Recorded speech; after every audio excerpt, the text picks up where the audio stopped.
점심시간 동료들과 토크할 만한 국내 뉴스를 소개합니다. 도시락보이 이도성 기자. 안녕하세요. 큰절 받으십시오. 새해 복 많이 받으십시오. 언제까지 하는 거야, 저 사람 저거. 당신이 잡는 사이에 벌어진 나라맛 소식들 재미있게 전해드리는 언제까지 전해줄 거야 월드클래스 이용준 캐스터 나왔습니다. 반갑습니다. 어서 오세요. 최근에 보니까 낮에도 우리 프로그램을 다시 한번 방송을 하더라고요. 맞아요. 예. 오후 맞아요. 2시에 유튜브로 볼 수 있습니다. 그분들한테 인사할게요. 낮 2시 괜찮으십니까? 미래에 계신 분들. 미래 시청자에게. 네, 미래에 계신 분들 안녕하세요. 네, 미래 시청자분들 지금 아마 보고 계실 텐데 앞으로도 계속 많은 관심 부탁드립니다. 네. 네, 도시락보이 해볼까요? 도시락 열어볼까요? 네, 첫 번째 도시락부터 가보도록 하겠습니다. 뒤집어 보겠습니다. 하나, 둘, 셋, 빠밤! A등급이라더니입니다. 어제 새벽 서울의 한 철제 육교가 갑자기 엿가락처럼 휘어졌습니다. 진짜 엿가락처럼 휘었어요. 네. 이 지하철역으로 향하는 육교가 주저앉은 건데 화면으로 먼저 보여드리겠습니다. 예. 네, 저게 저렇게 휘었어요. 어머. 이게 폭이 2.5m에 길이 104m 정도 되는 보행교인데 원래는 이런 모양이 아니었습니다. 원래는 아치형이었다 그래요. 그러니까 위쪽으로 둥근 모양이었던 거죠. 어머. 그런데 새벽 시간에 갑자기 아래쪽으로 저렇게 푹 꺼지면서 마치 출렁다리 같은 모습이 됐습니다. 저기 어딘지 알아요? 뭐 조깅도 많이 하고 뭐 이런 데인데 맞아요. 다친 사람은 없었나요? 네, 저기 신도림역 인근인데 이 새벽 1시 40분쯤 기울어졌다고 하는데 일단 부상자는 없는 걸로 알려졌습니다. 아. 육교가 기울어졌다는 신고가 119에 들어왔고 이후 소방당국과 경찰이 출동해서 육교를 통제했습니다. 육교 밑으로 지나는 산책로와 자전거 도로도 막혔습니다. 키워드에 A등급이라더니라고 돼 있었는데 이 육교가 A등급을 받았었어요? 네, 맞습니다. 이 안전검사 결과에서 A등급을 받았습니다. 불과 그래요? 보름 전에요. 이 다리 2016년 6월 개통한 이후 1년에 2차례 정기 안전 점검을 받았다고 합니다. 그런데 불과 보름 전쯤인 지난달 15일까지 진행된 점검에서 A등급을 받았습니다. 네. A등급이란 건 이상 없음 등급인데요.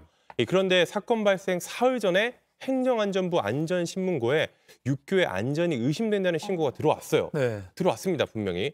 이 외형에 변형이 생겨 점검이 필요하다는 내용이었는데 그런데 이게 월요일인 지난 2일 오후 영등포구청으로 전달됐지만 별다른 조치가 없었습니다. 그리고 몇 시간 만에 저렇게 주저앉았습니다. 이거 진짜 큰일 날 뻔했는데 네. 이거 제대로 조사 들어가야 되는 거 아니겠습니까? 네, 이게 새벽 시간이 망정했겠지 한낮에 사람들이 그러니까. 다니는 상황에서 진짜 큰일 날 뻔했습니다. 예.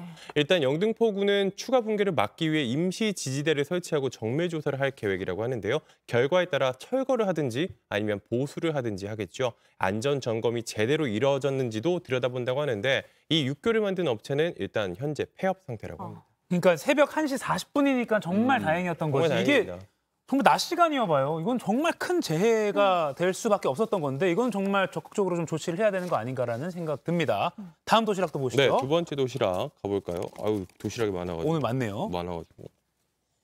이거네요. 뒤집어 보겠습니다. 하나, 둘, 셋. 빠밤. 재활용 할까 말까입니다. 이게 지난해 뜨거웠던 깻잎 논쟁, 이 새우 껍질 논쟁 아시잖아요. 네네, 까주냐 안 까주냐. 예. 네. 이번엔 어묵꼬치 논쟁이 나오고 있습니다. 겨울철에 어묵을 꼬치에 꽂아서 뜨끈한 국물에 넣고 많이 팔잖아요. 저도 참 맛있죠. 좋아서 자주 사 먹는데 이 꼬치 재사용해도 되냐 이걸 두고 찬반 의견이 붙었습니다. 어떻게 생각하세요? 일단 이런 거 하려면 좀 가져와서 먹으면서 네. 얘기를 좀 해야 그러니까. 될것 죄송합니다. 제가 네. 못 갖고 왔습니다. 근데 저는 개인적으로는 재사용 좀 그런 것 같아요. 왜냐면 이게 나무젓가락 재사용하는 거랑 똑같은 거잖아요. 그쵸, 그쵸, 그쵸. 그쵸. 어떻게 생각하세요, 하나님 거는? 아니 사실 환경을 생각하면 작고 많은 나무를 배출하면 좀 음. 그렇지만 근데 사실 나무라서 좀 이렇게 씻을 때 맞아요, 세제가 맞아요. 좀 들어갈 수도 있고. 맞아.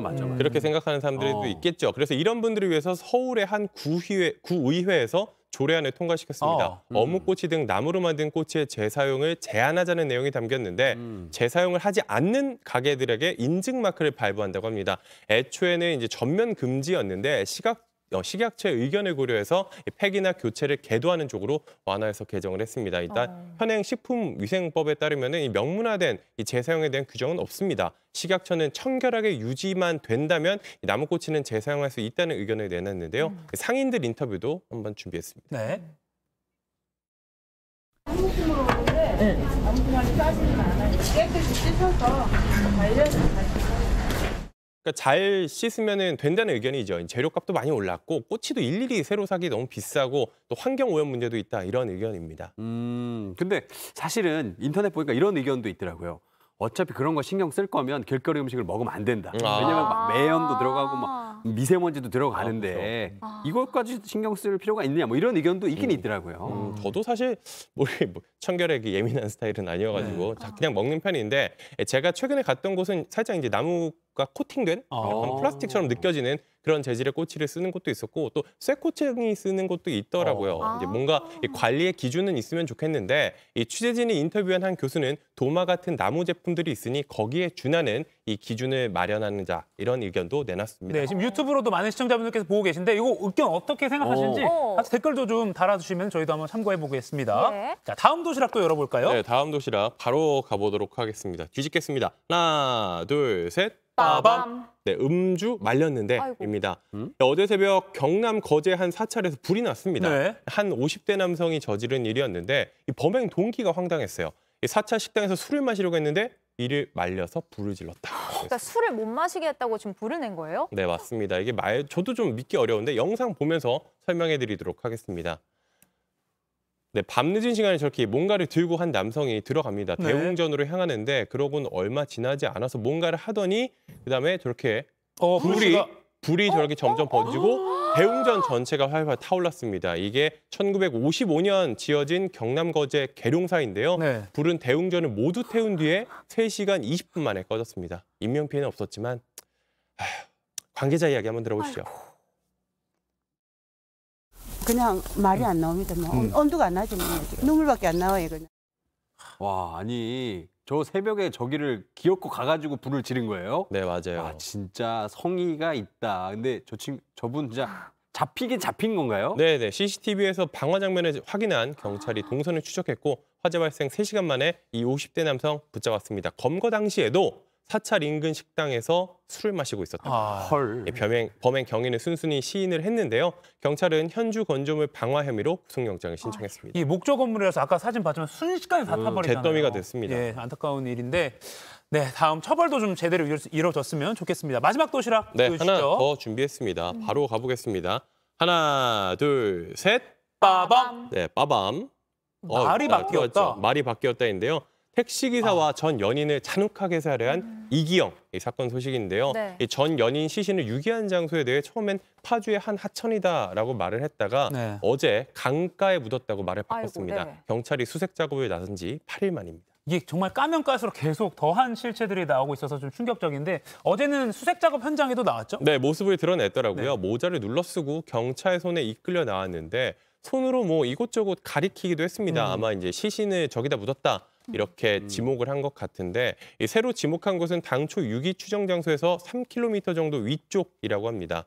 이 또 이기영의 집에서 발견된 혈흔과 머리카락 등에서 4명의 DNA가 검출됐는데요. 남성 1명, 여성 3명의 것으로 나타났는데 피해자들의 것인지 아닌지 등을 확인하고 있습니다. 그 신상이 공개되고 이 사진이 나왔는데 이게 실물과 너무 다르다. 포샵이 너무 됐다. 네. 네네네. 그러면 사실 공개한 의미가 없잖아요. 네. 이게 공개된 게 운전면허증 그 사진이라고 해요. 네. 이 운전면허증 사진 사실 저도 이게 제 사진이 맞는지 조금 싶을 정도로 조금 실물과 다르기는 한데 네. 이 지난주 구속 신문 당시에도 얼굴이 공개되지 않았어요. 맞아요. 패딩과 모자로 얼굴을 가렸는데요. 그래서 이게 좀 제대로 된 얼굴을 공개해야 되는 거 아니냐 이런 이야기도 있는데 일단 오늘 오전에 검찰에 송치될 예정입니다. 그래서 다시 한번 포토라인에 서게 될 텐데 얼굴이 정말 공개가 될지 한번 지켜봐야겠습니다. 네, 미국처럼 뭐 머그샷 공개하는 뭐 이런 법 만들어야 된다 이런 의견도 있던데 어쨌든 어떻게 될지 좀 보겠습니다. 네.